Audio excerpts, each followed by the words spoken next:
ایک شخص نے ایک خوبصورت لڑکی کے ساتھ شادی کر لی.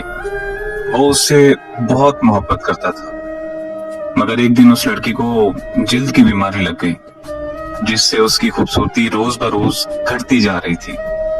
ایک دن اس کا شوہر کسی سفر پہ نکلا.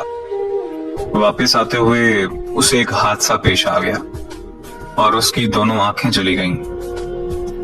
خیر، ان کی ازدواجی زندگی یوں ہی چلتی رہی اور اس کی بیوی کی خوبصورتی مزید گھٹتی رہی، مگر اندھے آدمی کو اس بات کا علم نہیں تھا، لہٰذا ان کی زندگی پر اس کا کوئی اثر نہیں پڑا. دونوں ہی ایک دوسرے کو پہلے کی طرح چاہتے تھے اور ایک دوسرے کا خیال رکھتے تھے. خدا کا کرنا ایسا ہوا کہ ایک دن اس لڑکی کا انتقال ہو گیا. اس کا شوہر نہایت غمگین تھا.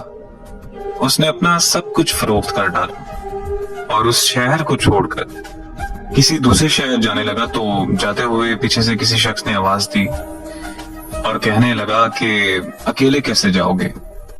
اب تک تو آپ کی بیوی آپ کی مدد کرتی تھی، آپ کا خیال رکھتی رہی اور آپ کی آنکھیں بند رہیں.